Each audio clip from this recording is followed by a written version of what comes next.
देखिए, ये जो महाराष्ट्र में हो रहा है और मध्य प्रदेश पहले प्रयोगशाला थी बीजेपी की, महाराष्ट्र उससे बड़ी प्रयोगशाला बन गई। आप देखना, लोकसभा का चुनाव आते आते देखना कितनी नए तरह के प्रयोग भारतीय जनता पार्टी करेगी, क्योंकि उसे सत्ता से बाहर नहीं जाना है, सत्ता में बने रहना, चाहे गरीब, किसान, वंचित, शोषित, पिछड़े, बहुजन, कहीं उनको स्थान न मिले, लेकिन उन्हें स्थान सत्ता का मिलना चाहिए। एक और पूरे भारत में विपक्षी एकता की बात चल रही है।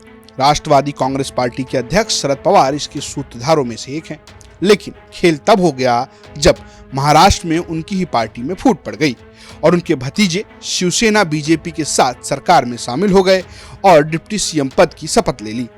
इसके बाद विपक्षी एकता के मंसूबे पर सवाल उठने लगे। पटना के मीटिंग में गए समाजवादी पार्टी अध्यक्ष अखिलेश यादव से भी यही सवाल पूछा गया, तो उन्होंने बीजेपी को सत्ता लोलुप पार्टी बता दिया। देखिए, ये जो महाराष्ट्र में हो रहा है और मध्य प्रदेश पहले प्रयोगशाला थी बीजेपी की, महाराष्ट्र उससे बड़ी प्रयोगशाला बन गई।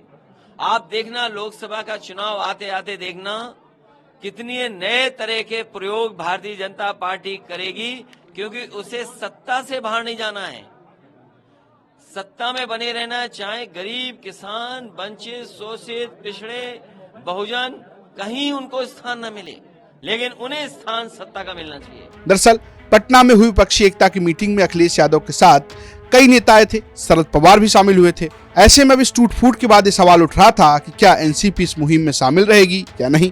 फिलहाल एनसीपी किसकी होगी ये दूसरा सवाल है, लेकिन शरद पवार ने साफ कर दिया है कि वो विपक्ष के साथ बने हुए हैं। शरद पवार ने प्रेस कॉन्फ्रेंस करके कहा कि मुझे बहुत से लोगों का फोन आ रहा है। कांग्रेस अध्यक्ष मल्लिकार्जुन खड़गे, पश्चिम बंगाल की मुख्यमंत्री ममता बनर्जी और अन्य लोगों ने मुझे फोन किया है।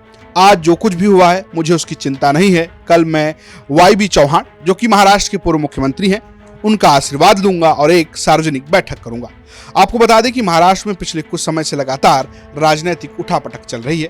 पहले शिवसेना कांग्रेस एनसीपी की सरकार थी, लेकिन शिंदे गुट ने बगावत करके बीजेपी के साथ सरकार बना ली। बाद में शरद पवार के भतीजे अजीत पवार ने भी एनसीपी में बागी तेवर दिखाए। स्थिति को देखते हुए शरद पवार ने अध्यक्ष पद से इस्तीफा दे दिया। हालांकि बाद में शरद पवार को राष्ट्रीय अध्यक्ष और उनकी बेटी सुप्रिया सुले को कार्यकारी अध्यक्ष बनाया गया।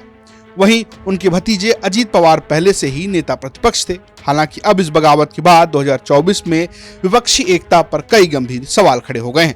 ब्यूरो रिपोर्ट, यूपी तक।